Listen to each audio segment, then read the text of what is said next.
All right. Happy Tuesday. How's everyone doing? How are you doing? Good. Solid. Ready for spring break? We're almost there. We have 2 more classes, and then we're off to the races. Y'all doing anything fun? I think I asked you this last class, didn't I? Oh no. At least, yeah, an experience, I guess. Yeah. Yeah, I got my wisdom teeth out. I think it was maybe 14. All right, we have a big one. I always love small talking with a crowd, but we've a big one for today. We're going to spend the entire class period talking about uncertainty. We're introducing a way of quantifying uncertainty. You've seen a lot of these things before in your statistics class, but what we're doing today is really drilling down into the intuition for what our standard measures of uncertainty are actually delivering for us.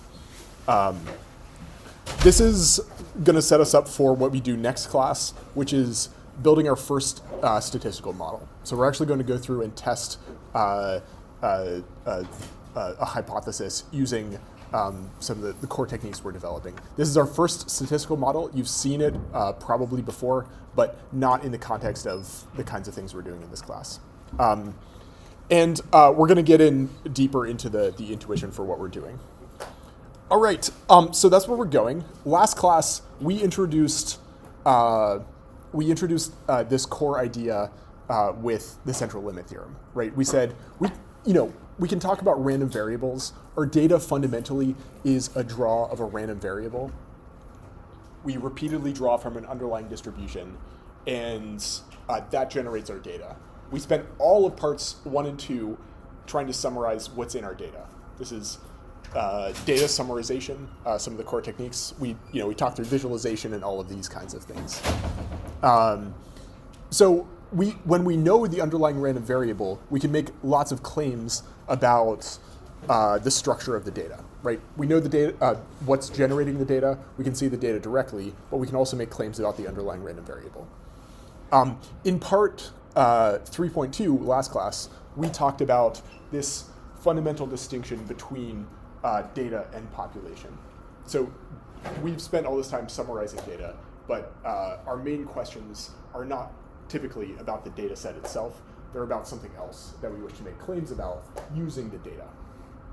And in general, we don't see the underlying random variable. But it turns out we're all right. Even if we don't observe the underlying random variable, which we essentially never do, we can still make claims about the distribution of the sample means, what we call the sampling distribution. So last class we walked through, essentially the intuition for the central limit theorem. As we draw samples with larger and larger sizes, the sample means get closer and closer to a normal distribution centered on the truth.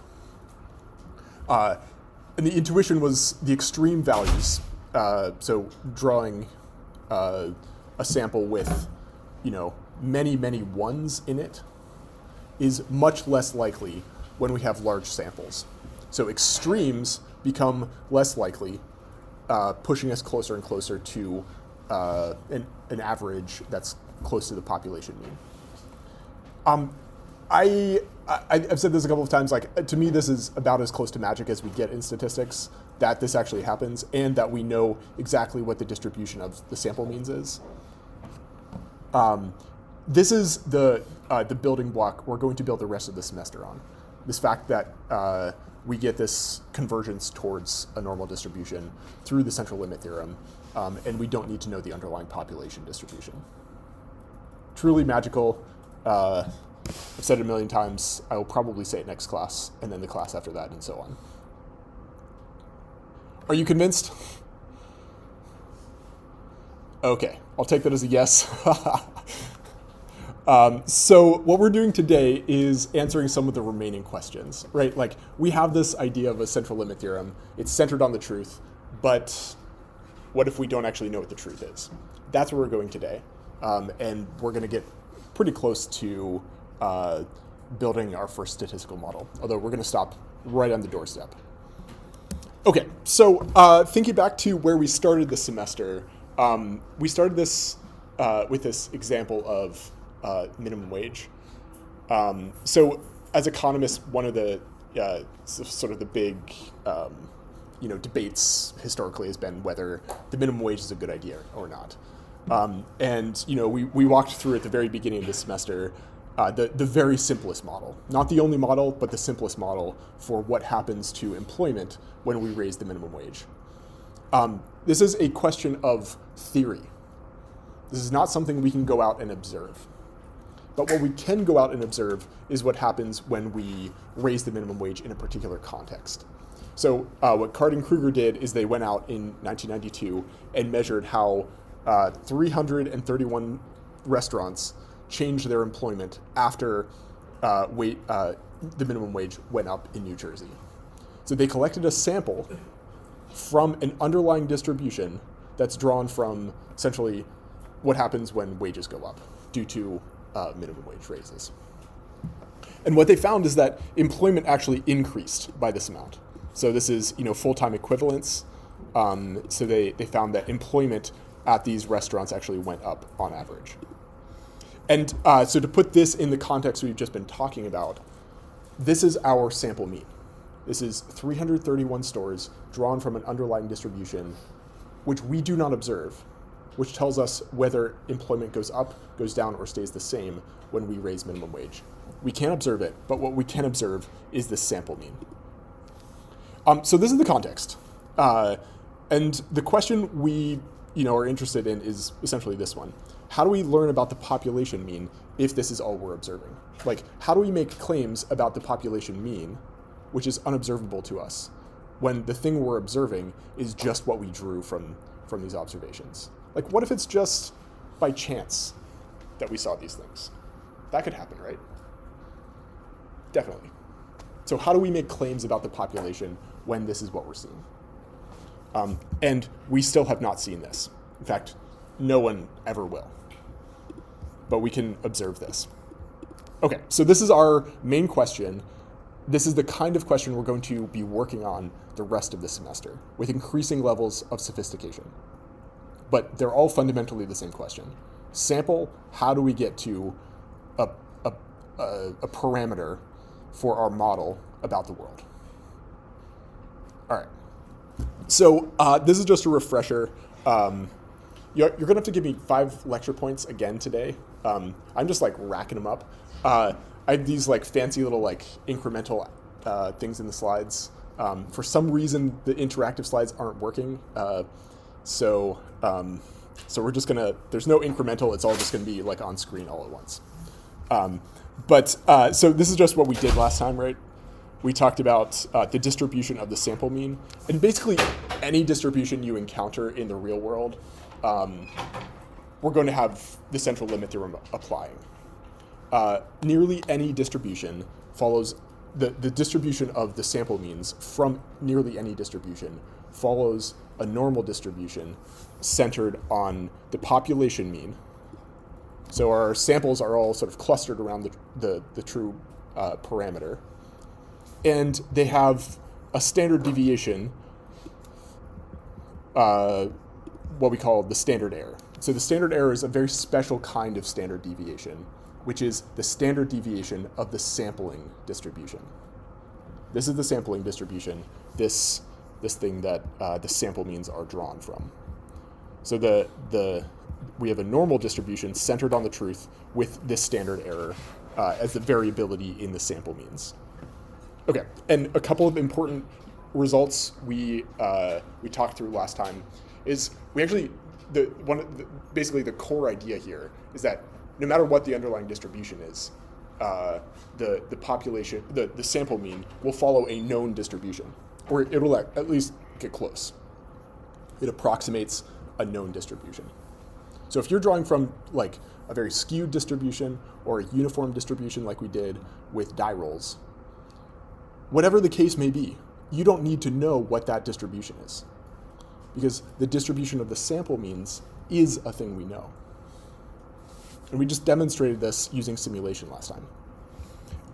Then the second result here is that the known distribution is actually centered on the population mean. So the distribution of the sample means is centered on the population mean. And the reason this matters is because we want our sample mean to be close to the population mean, if possible. So we get closer and closer to the population mean. So our sample is going to be in the ballpark of the population.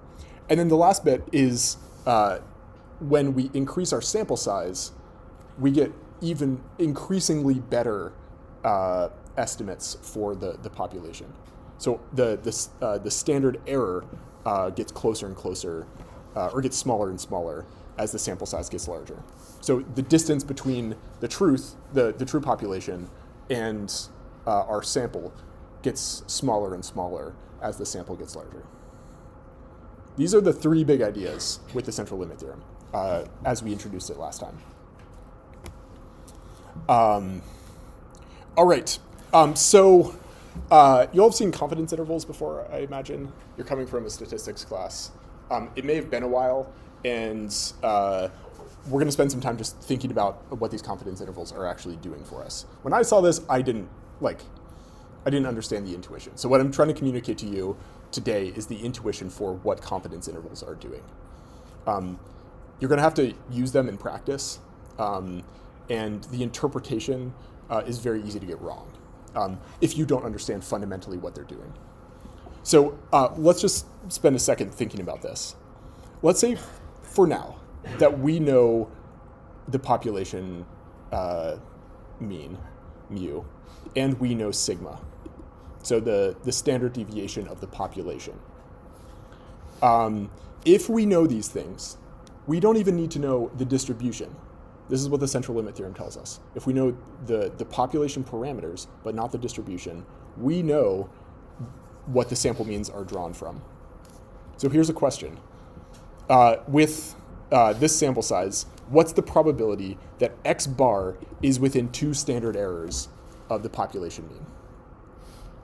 And the picture, you all remember this from your statistics class, the picture you have in your head is we have the sampling distribution, this normal distribution, which is centered on the truth. I'll often say truth for population mean. That's often the thing we're estimating. So we have mu is equal to 0. So we have our sampling distribution centered on 0. And then we look at 2 standard errors away from the truth. So this answers our question. So what's the probability that our sample is drawn within 2 standard errors of mu? Well, it's just this picture, which is very similar to the kinds of things we did in part 3.1. So thinking about random variables and finding probabilities and such. Okay, so this is the kind of thing we'll spend some time working with. But this is what we call a confidence interval. We're saying generally within 2 standard errors. This is like a rough approximation, right? But generally within 2 standard errors, we have 95% of our samples to be drawn. Any questions here? Can I get a temperature check? How many of you feel confident with this? Raise your hands. How many of you feel like a little shaky, but is feeling familiar? And how many of you, this looks unfamiliar? Okay, that's nice. We're going to spend some time like becoming more familiar, and I think if you're very confident with this stuff, that's great. There's going to be some different ways of thinking about these problems. Okay, so generally, what we do with the standard errors is we look sort of at the distance on the horizontal axis. How far away are we from the mean? And then we try to find the probabilities. So what's the probability that we're within 2 standard errors on the horizontal axis away from the mean?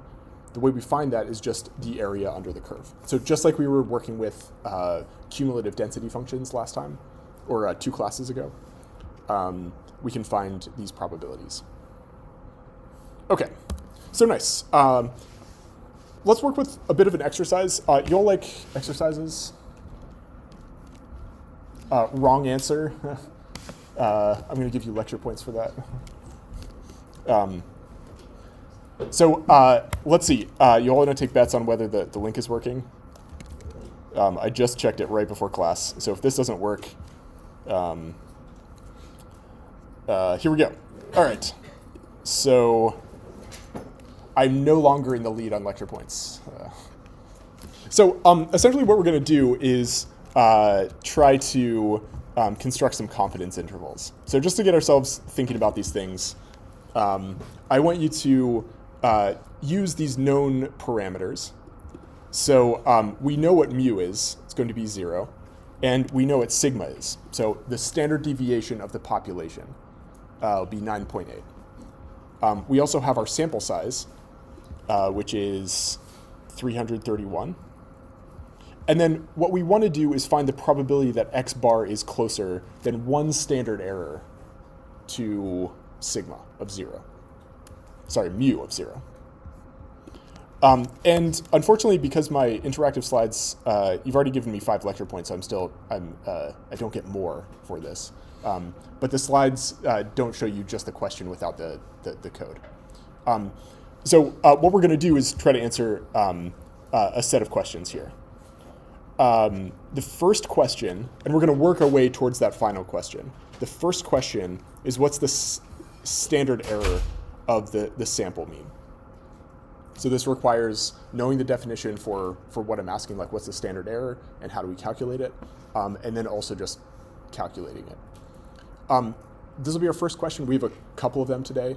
Tell your neighbor what you're going to do for spring break, and then maybe try to figure this out with them. We'll take maybe 2 minutes here.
All right, someone want to help me out here?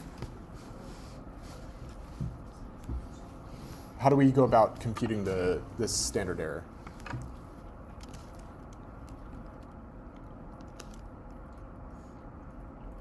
Do y'all like it when I ask you questions? Yeah, feet. I know how you're supposed to do it. I just don't know how to get one formula in the code. Okay. I don't exactly know what it is. I Yeah, know yeah. you have to do something with using NP, Okay. and then you have to calculate the square root of sigma squared over Okay. n, but I don't know what the code is to square that. Yeah, okay. So let's just talk this through. Does anyone want to talk me through it?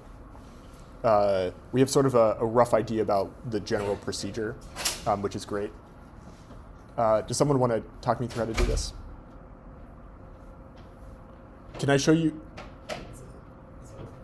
Okay. So if you don't know, one way of approaching these questions is just to write some English and have Gemini translate for you. We live in a world of wonders, at least with AI at the moment. I can just have an English to Python translation. So one way to start would just be calculate the standard error. So I could just say, I put this hashtag which tells Python that it's a comment and not code. So you could say calculate the standard error. We start a new line, and eventually, sometimes it's a little bit funny that it doesn't. Yeah, so you can go down here. Often it will give you inline code recommendations, but if you don't see that showing up, you can go down here and enter this in sort of like a chat format, which is more similar to what you would see in like a chatbot. Maybe part of what's going on is the internet is being slow. Is that working for anyone? That usually works for me. So eventually this ran, and it's telling us a few things. So I'm just going to hit accept and run. And this is very similar to what Pete was saying. We're going to take the sigma, so the standard deviation of the population distribution, and then we're going to divide it by the square root of n. So just like we have in the slides, the way we define the standard error is just sigma divided by the square root of n. It's just the standard deviation of the sample mean. And then this is just to print it out. But you could just print out SE if you wish. Okay. Can someone tell me, this is my fake pop quiz. Can someone tell me why, what the intuition is for why there's a square root in the denominator of the standard error? Like, what's going on with that n?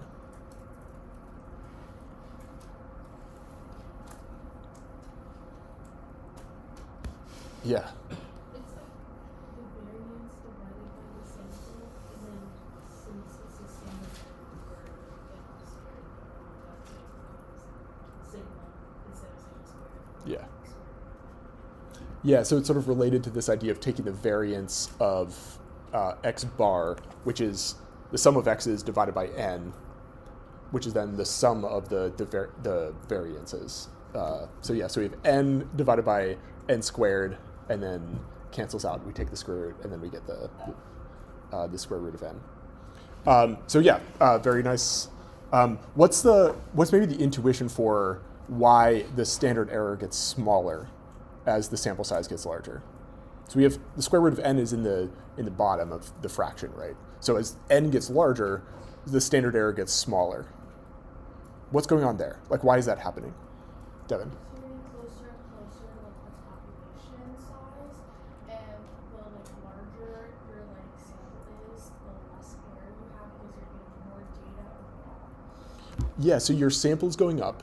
You're getting closer and closer to sort of the population, and so the error gets smaller as we get larger and larger samples. Someone want to connect this to? This is like truly a discussion question. We did a bunch of simulations last time. We rolled a bunch of dice. Can someone make the connection between this standard error and the dice we were rolling? Like, the sample mean is getting, the variability around the sample mean is getting smaller and smaller as we increase the sample size. And we saw this last class. Does someone want to make that connection directly between what we're seeing here with the standard error and the die rolls we were making last time?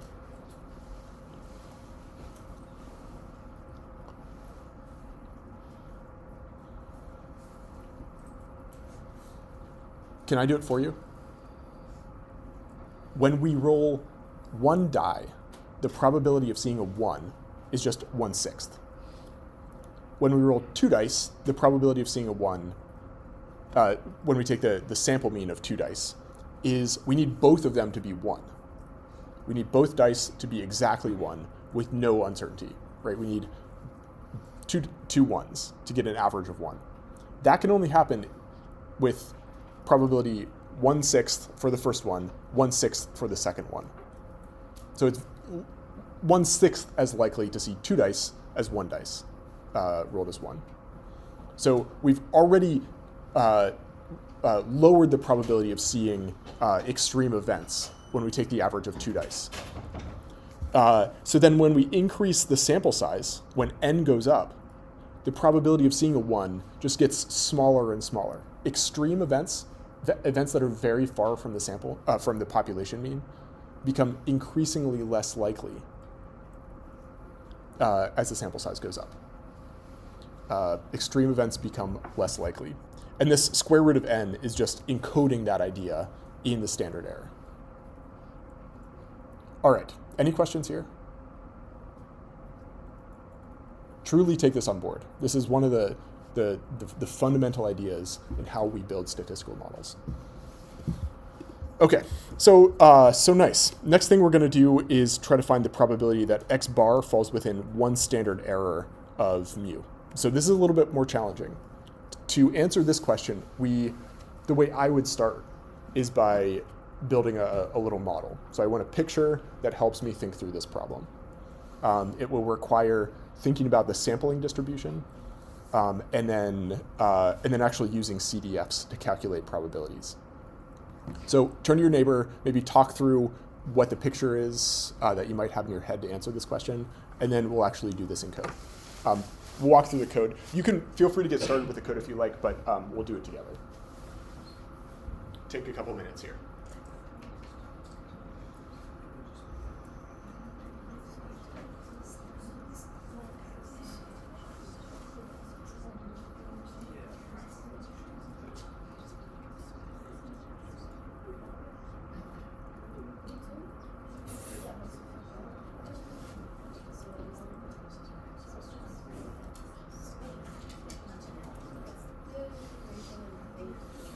And then if you get the model, like the picture, maybe think about how you would use CDFs to solve for it.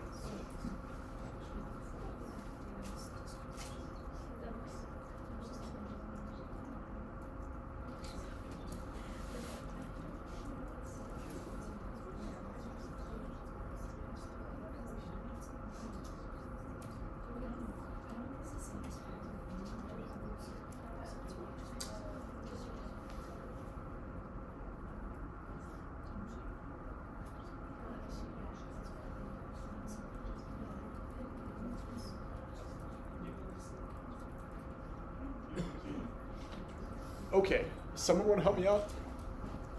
Someone want to tell me the picture you have in your head when you're thinking about this problem?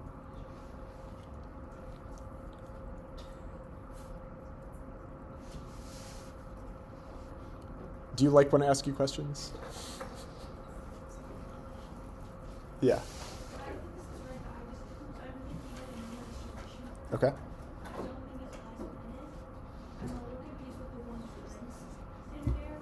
Okay. I'm not used to that, but Yeah. my mind is just I don't know if it's right or not, but that's So fine. can I ask some follow-up questions? So why the normal distribution? Well, when I take stats, it just like standard error is kind of a standard deviation marker. Yeah. And I think like if we're looking at the size of the number with the CLT theorem, like it's going to be normally distributed because Yeah. the margin is. Yeah. Right. So the reason it's normal, and this is one of those things that does carry over from your statistics class. The reason it's normal, it's because of the central limit theorem. We're talking about a sample mean. So the distribution of the sample means approximates a normal distribution. So because we're using X bar, we can think about the normal distribution. If we were just talking about a sample, or just one draw, we couldn't make any claims about its distribution. We wouldn't know the shape of the distribution. But because it's an X bar, we do know the shape, or at least approximately. Okay, so nice. So we're going to start with the normal distribution. Someone want to follow this up?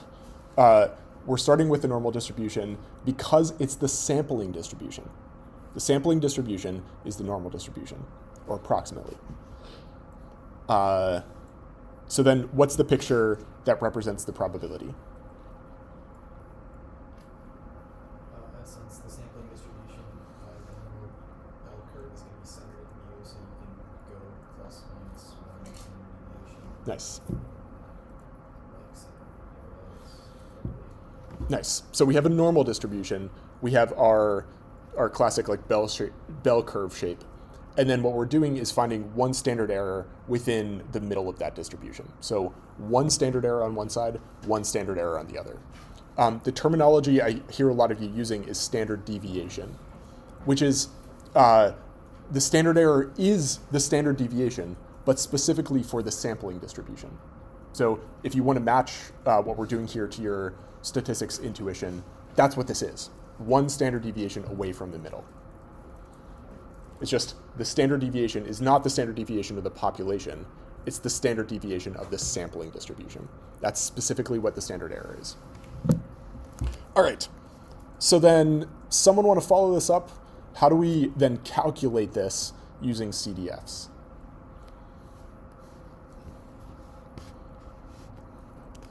Y'all want to see some code? So nice. So what we're going to do, I mean, the picture is just this, really. Just we want to make sure it's one standard error away from the center.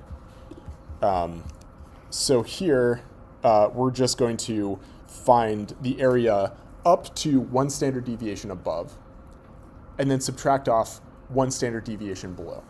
So this is, we want to find the area up to this upper one using the CDF. So the area under the curve for everything below, but then we don't want to include this lower tail. So we subtract that off. And all we do is, we find this value. And unfortunately, because this is not interactive, it's a little harder to copy. But we can just plug this in, right? So it's we can just use our code to run these things. The specifics about running this, some of you will really care about getting the syntax right. Some of you aren't that interested in code fundamentally. You're both camps are great in this class, so feel free to spend as much or as little time as you like with the code. But all we're doing is finding the area below one standard error above the mean, and then we just subtract off the lower tail, which is one standard error below the mean. Okay, and that turns out to be 68%. Have you all seen this number before? Roughly 68% of the data falls within one standard error of the mean, or one standard deviation of the mean. And we just calculated where that number comes from. All right, any questions here?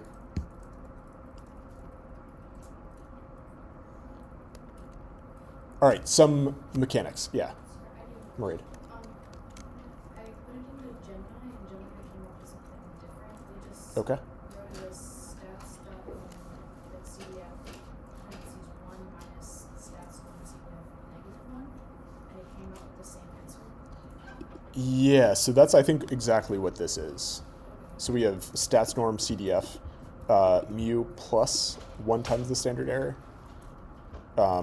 Some of this might look a little bit different on the inside, but then all we're doing is, so that gets us the probability up to the upper bound, and then we just want to take off the lower tail. So we just subtract off this part.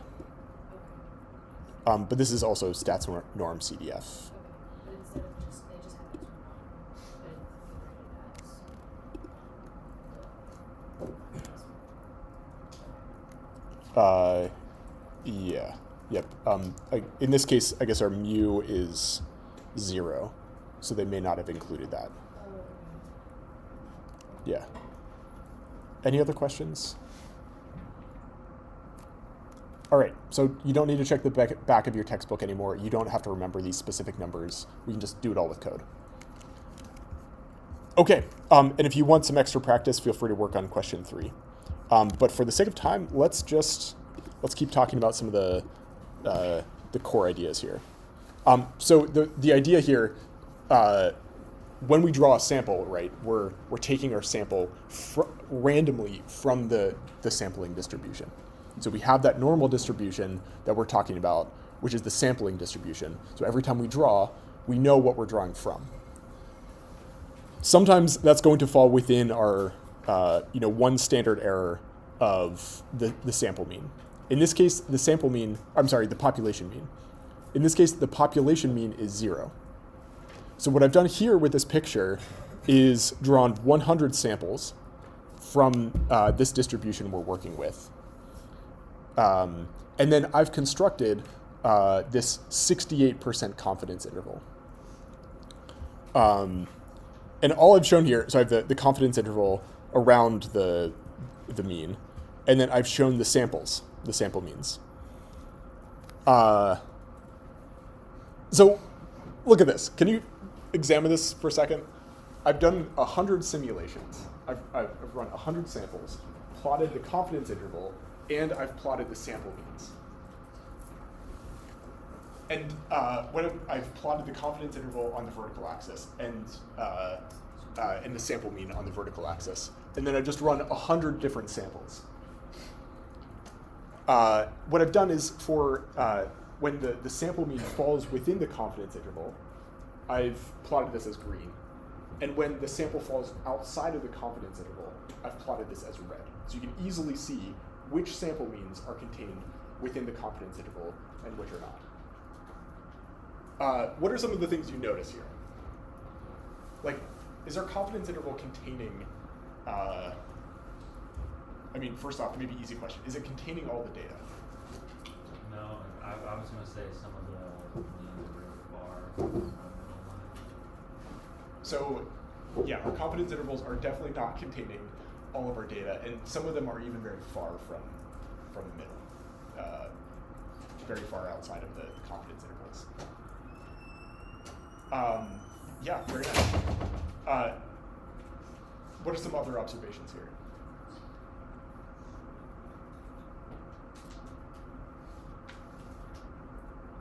Roughly, what percentage of the samples fall outside of the confidence intervals?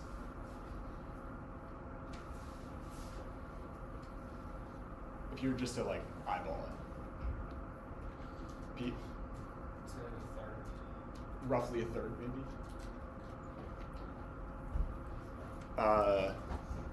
How many fall within? Maybe 2/3? Is 2/3 maybe similar to 68%? What that 68% is telling us is if we were to draw a bunch of samples, 68% of the time it would be within that confidence interval. We don't know for sure whether it will be, because it's random. We're saying we're making it wide enough that if we do this over and over again, 68% of the time our sample will be within. Any questions here? All right. This is what a confidence interval is doing. We're going to actually run this. I want you to not just understand intellectually what a confidence interval is doing, but I want to show you the actual feeling of what a confidence interval is doing. So we're actually going to run some simulations. Each of you is going to construct a sample and then find the sample mean, and then we're going to check whether it's within our 68% confidence interval. So here's some code. The thing we're going to do is just to construct a sample using mp.random.normal, using our parameters here. I've actually even given it to you in the exercise. So if you run this, you get a sample. Let me just show you what the sample looks like. So this is sample, and it's just a bunch of numbers, right? I'm just drawing from a normal distribution centered on mu, which in this case is 0, and with standard deviation of sigma. So this is the population standard deviation. And then I'm going to do this n times. So in this case, this is 331 times. And then I just want to get a sample mean. So we get mean.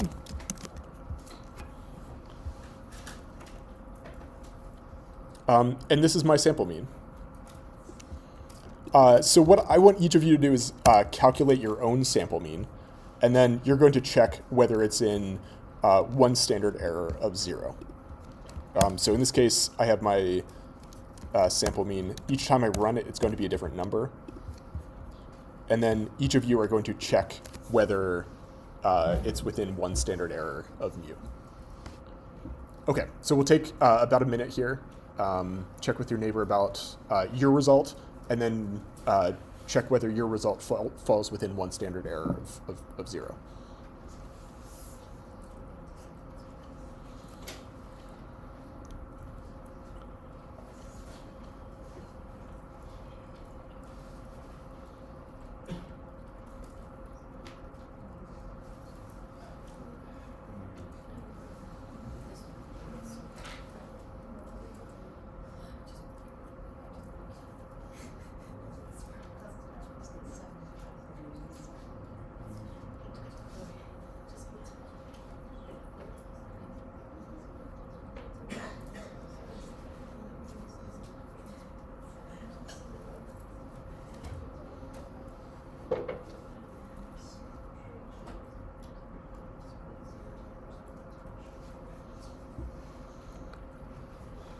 All right, how many of you have a sample mean?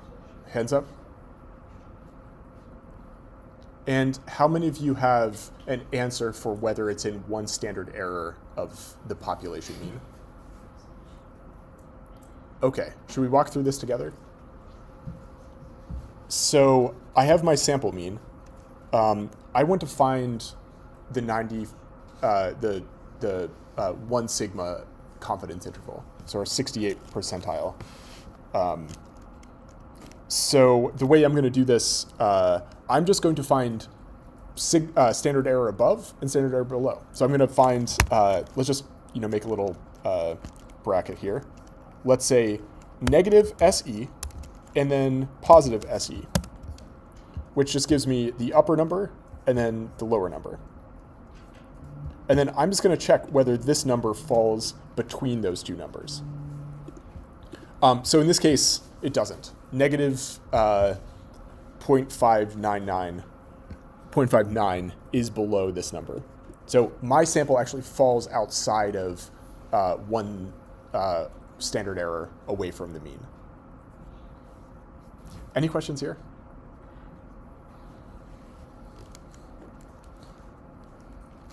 Okay. So what I'm going to do is go around and collect each of your answers. So I want either a yes or a no. And you're going to tell me whether your sample falls within the confidence interval. Y'all ready for this? Do you have numbers? We can spend some more time on this if you don't. A few people saying yes. Within 1. So within 1 standard error of mu. I only asked because for that it says 2. Oh, within 2. Yeah, let's change this to 1. We have full control. So why don't we just go 1? All right. So for me, my answer is no. So I'm gonna give this a 0. For yes, we're gonna record this as 1. Start in the front. Yes. Yes.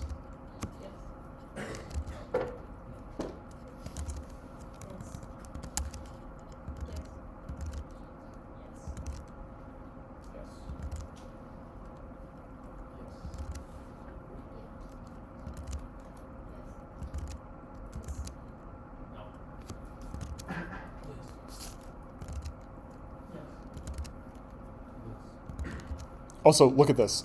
Gemini is trying to guess what we're about to do next. This is garbage data.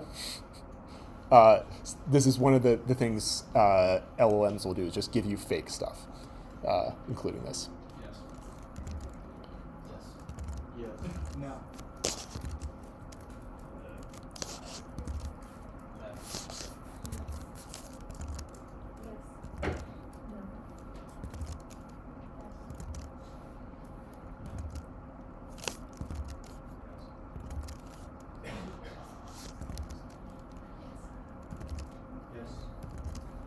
Yes.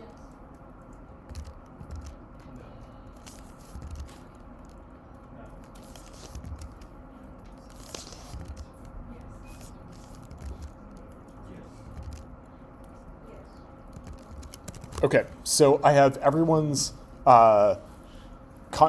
decision about whether your sample is within the confidence interval recorded.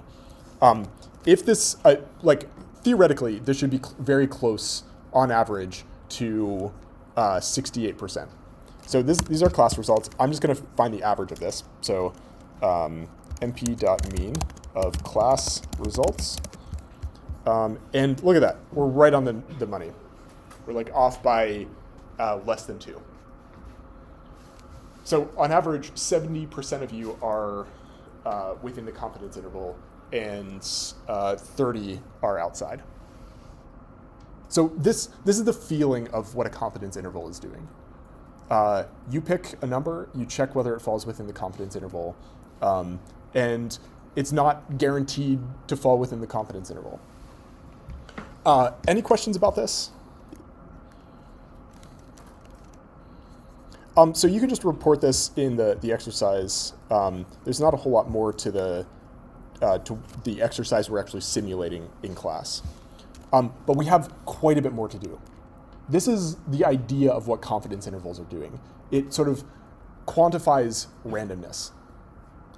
Like fundamentally, our samples are all about randomness. And what we want to do is create a systematic way of understanding how far our sample mean is from the population. But so far what we've done is come into this with a known population mean and standard deviation. And in general, we're not going to be able to know those things. So that's the problem. So we've introduced all of this machinery to work through, to construct confidence intervals. But we've done it under the assumption that we know what the population parameters are, mu and sigma. But we're not going to know these things in practice. So what do we do in that case? Well, I was going to incrementally reveal these things, but if we knew the true effect of the minimum wage, we wouldn't even need the data. So the problem we've worked with is that I've come in assuming what the answer is, and then we've developed the confidence intervals built on that assumption. And we need something better. We need to not need to assume. This isn't particularly useful if we're claiming we already know the answer to the question we're trying to answer. So what do? We're going to flip the question. Instead of, so think about this. X bar is within one standard error of mu. If that's true, then the opposite is also true. That if X bar is within one standard error of mu, then mu is within one standard error of X bar. Right? It doesn't matter which direction we're measuring from. If we measure in one direction, it's the same distance as measuring in the other direction. So these are equivalent questions. So instead of asking where X bar lands relative to mu, which is what we're doing, and this is the main result from the central limit theorem, we're going to flip the question. We're going to ask, essentially, where mu could be relative to what we've seen. So we're going to essentially flip the question. And we're going to use this using confidence intervals. This is one of my favorite pictures all semester. I'm going to walk you through what we're showing here. I hope you keep this in your brain when you think about estimation. So on the first, the top figure, this is what we talked through already. This is, we have our confidence intervals. We have our truth that we're measuring on the vertical axis, and we're saying it's 0, right? We come in knowing that it's 0. And then we construct the confidence intervals. In this case, it's a 95% 2 sigma confidence interval. And then we just check whether our sample means fall within the confidence interval centered on the population mean. And that's what we just did. But the problem, like we mentioned, is that we don't actually know what the population mean is. So we don't know where to center the confidence interval. So instead, what we're going to do is center the confidence interval on the sample mean. We're going to say, because it doesn't matter which direction we're measuring from, if we center the confidence interval on the sample mean instead of the population mean, then the population mean will fall within the confidence interval each of the exact same samples that it fell within the confidence interval above. So here, so all of these, we've centered the confidence interval on the sample mean. So the sample mean varying. And each of these contains the true population mean. The exact same cases where the sample mean falls outside of the confidence interval centered on the truth, those exact same cases, the population mean falls outside of the confidence interval centered around the sample mean. It's exactly the same moments. This is not a coincidence. All we're doing is measuring the distance between the sample and the population. And then we're just checking the confidence interval. But the realization here is that the second approach doesn't require us to know the population mean to construct the confidence interval.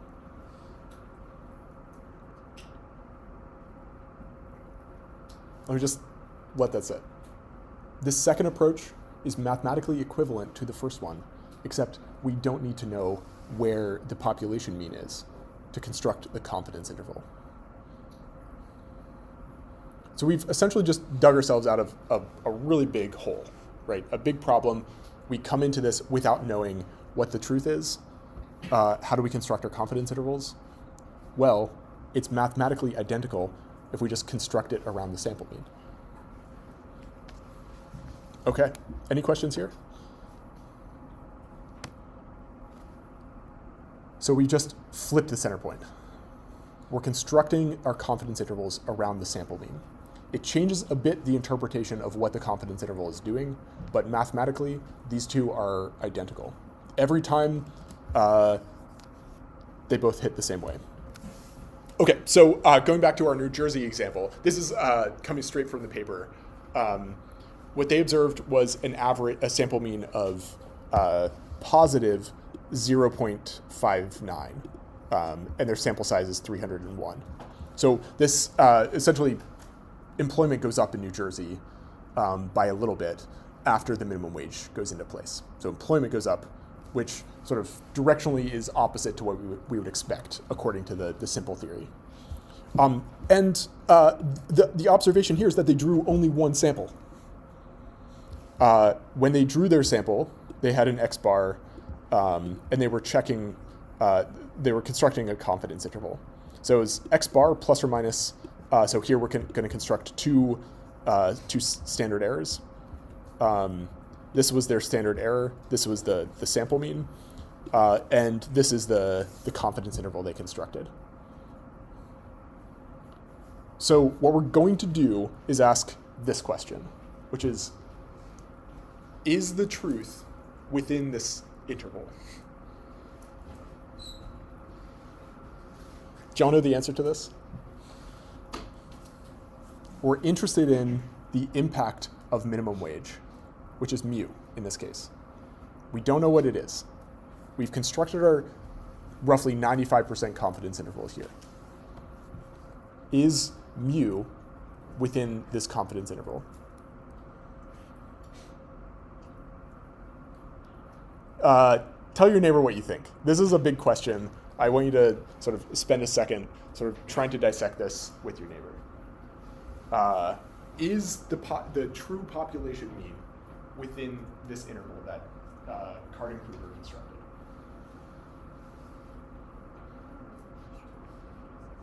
Like, spend a minute, try to dissect this.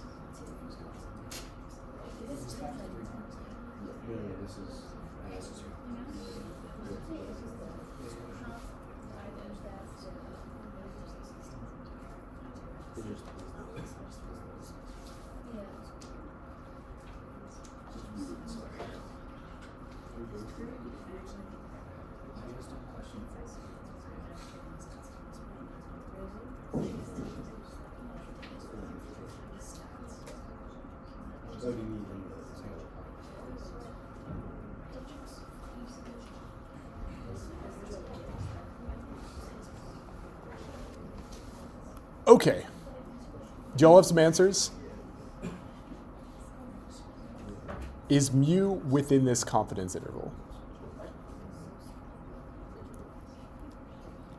The sample that Card and Kruger drew is one of these, but we don't know which one it is.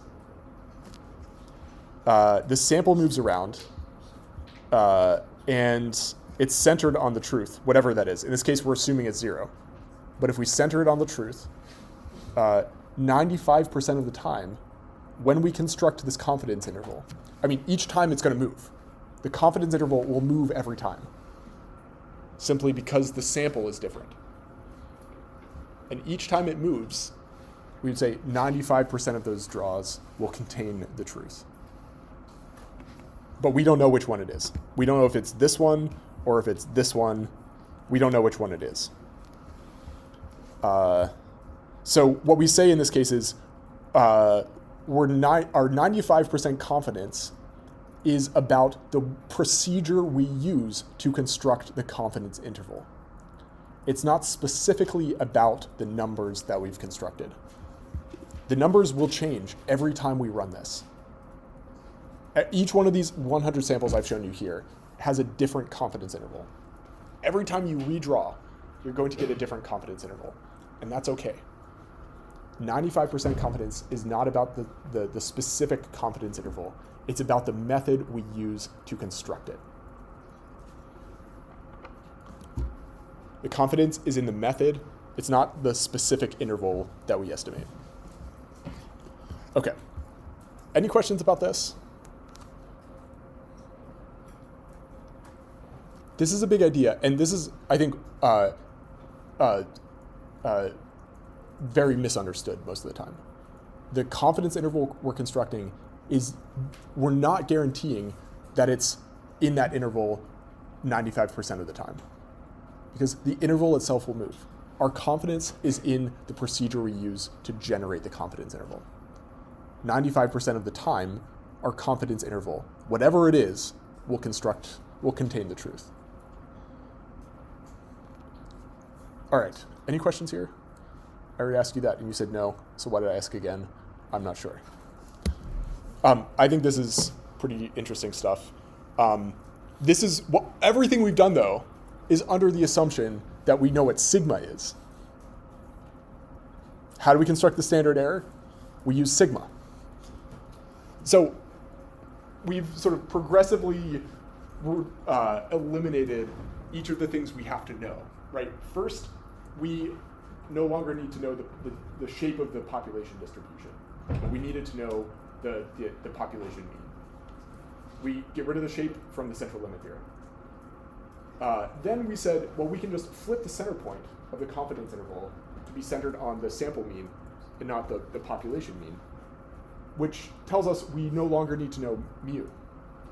We can estimate mu without needing to know it. But we still have one last problem, which is sigma. Using all of this, we've needed a standard error. How do we get around this problem?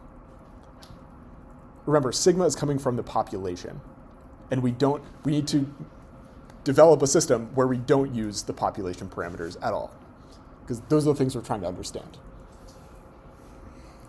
Do y'all see the problem here? Do y'all know how to do this?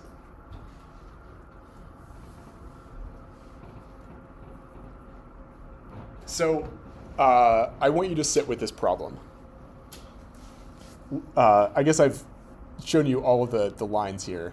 I would incrementally reveal these, which is more dramatic. So we used x bar to get us close to mu. What we can do with sigma is use our sample standard deviation to give us sigma. We can do this pretty generally. I'm going to show you part of the problem. We're not going to spend a ton of time on this, but we can use S to estimate sigma, so using the sample to estimate the population. But S itself is a random variable, so each time we draw, we're going to get a different standard deviation in the sample.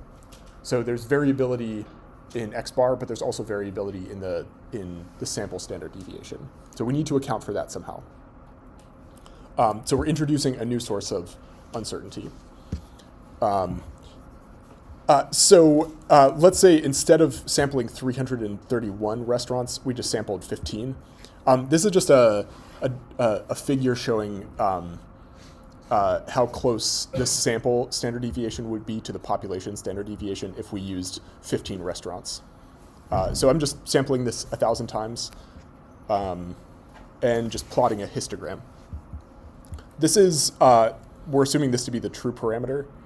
And what you can see here is the variability of our sample is itself variable. So the sample standard deviation S changes every time we sample. This is like, hopefully very intuitive. Every time we sample, the variability in our sample is different. This introduces an extra level of uncertainty. This is not an econometrics class. This is also not a statistical theory class. If you're interested in where the t distribution comes from, there's a way to derive the t distribution essentially as like the ratio of two random variables. This is not that class. What I want to convey to you is why we use the t distribution. There's this extra level of uncertainty that comes from replacing sigma with S. That extra source of uncertainty looks like this. It's just a histogram of the additional source of uncertainty. Every time we replace S for sigma, it's not going to be perfect. So we need to account for that imperfection. And that's what the t distribution does. It's a mathematical way of accounting for that mismatch between S and sigma. Here I have a normal distribution in blue. I have a very large sample from going into a t distribution. And then I have a smaller sample in red. And you can see a t distribution looks very similar to a normal distribution. It's less confident. There's more variability in the t distribution than the normal distribution. So you can see there's more red in the tails and less red in the center.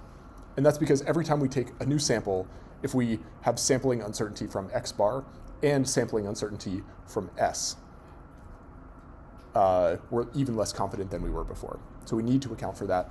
That's what the t distribution does. Okay, any questions here?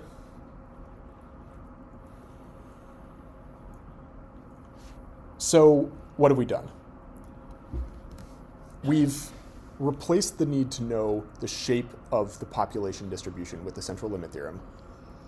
We've used the sampling distribution centered on the sample mean.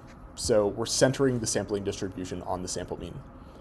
The spread of the sampling distribution comes from the ratio of S, where before it was sigma. In this case, it's S divided by the square root of n. We're swapping sigma for S using the sampling standard deviation to give us the sample standard error.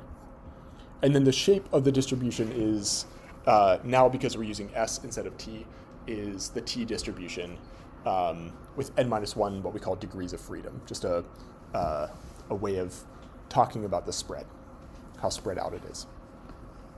So in this case, for Card and Kruger, they constructed a 95% confidence interval, which was this thing, which tells us, as we follow this procedure, 95% of the time, the truth will live on the confidence interval. So this tells us something about our population. Okay, so this is the kind of thing we're doing. We're going from sample. We've eliminated all of the requirements that we know something about the population, and we want to make inferences. We want to make claims about an unknown population parameter. So this is the kind of thing we like to do. Make a prediction using theory, We then make an observation, and then we check whether it's consistent with no effect, and then we check a specific value. Can I show you like 2 more things, and then we'll head out the door? This is all how we construct confidence intervals and think about the distributions themselves. But we also want to be we want to sort of quantify these things. We have to, we come in with what we call a null hypothesis. This is essentially like our guess. This is the theory making a prediction. And then we want to check how surprising our data would be against this null hypothesis. So we want some way of measuring sort of the compatibility between our null hypothesis and our sample mean. You all know how we do this? So this is, so I'm going to come in, I'm going to center the sampling distribution on my null hypothesis. We call this the null distribution. And we're going to center it on our guess, our null. And then this is our sample mean. So this is what we observed, 0.59. So the question, the first one is 0.59 far from 0? And then how would we sort of measure whether it is far from 0 or not? So this is a question. The first question I think is maybe a little easier, at least theoretically, to answer. Is it far from 0? Tell your neighbor, give a strong opinion, and then maybe give a less strong opinion. It'll take about a minute here.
All right, someone want to tell me? Is our null hypothesis far from our sample mean?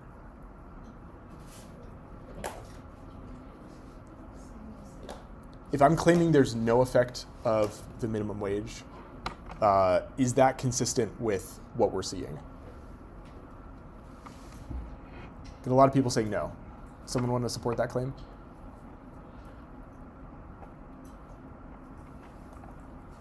Yes.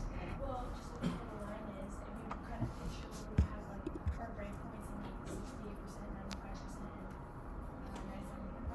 95%, 97%. Okay. Pretty far, like more close to 95, I would say.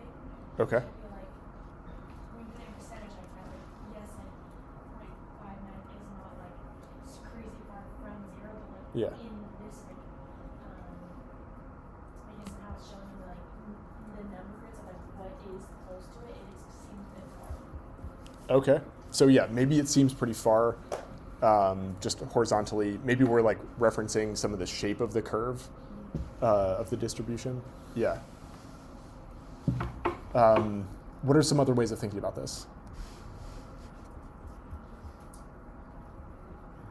I mean, the horizontal axis, like these are small numbers. So maybe they're close.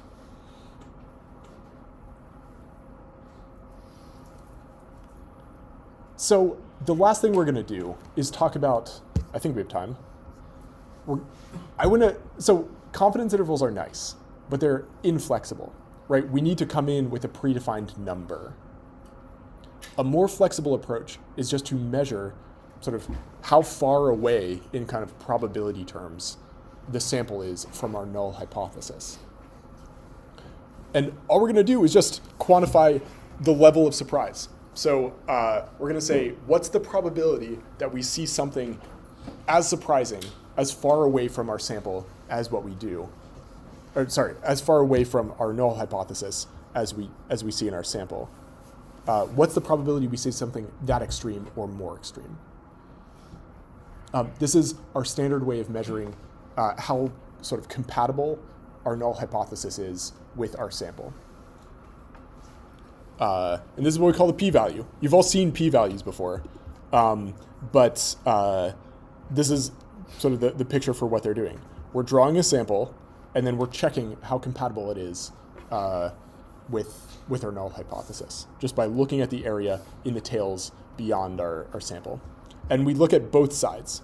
We want to check something as extreme, both above and below.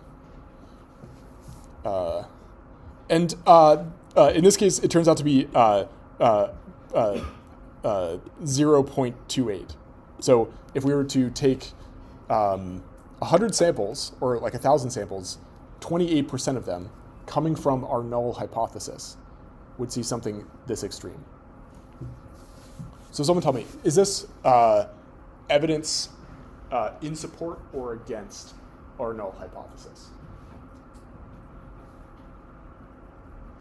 We have a probability of seeing something this extreme roughly 30% of the time.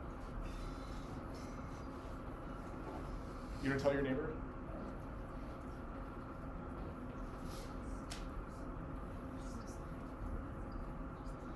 Okay, I know you all are so ready to get out of here.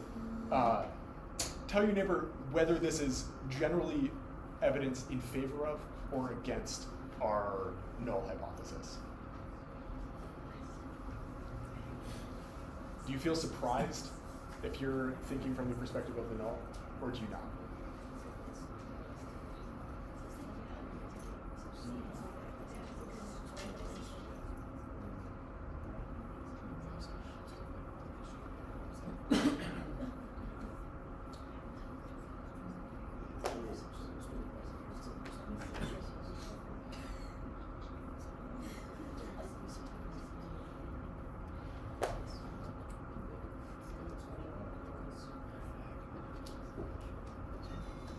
Okay. Are you all surprised?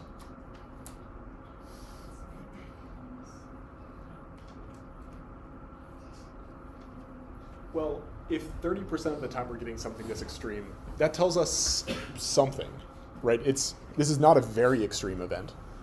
It's not a very likely event. It's maybe somewhere in the middle. This is what a p-value is doing for us. This is actually giving us some maybe ambiguous signals, right? Like, it's maybe somewhat consistent with the null hypothesis, but it's not very consistent, and it's not very inconsistent. We're going to talk more about what p-values represent. This is just some of the basic thinking that goes in to how we quantify uncertainty. The p-value is a very robust way of thinking about uncertainty, and this is all under the assumption of the null hypothesis. You've all seen a t-statistic. I want you to know, I want this to be in the slides. We're not going to spend any time with it. P-values and t-statistics are mathematically isomorphic. So if you have one, it tells you the other. So we're going to spend all of our time thinking about p-values. I think t-statistics are a little less intuitive. What they tell you is the number of standard errors the sample mean is away from the null hypothesis. So the distance in standard error terms between the sample and the null. But we're not going to talk about them. We haven't really talked about practical versus statistical significance. Really, all we're talking about here is like probabilities and surprise. We haven't said anything about whether it's meaningful. And we won't really talk a lot about practical significance because it's so subjective. Something to keep in mind, though. So next class, we're finishing off part 3 with our simplest model. And then in part 4, we're going to extend it into the bivariate environment. I'll see you all on Thursday. See ya. Yeah, see you.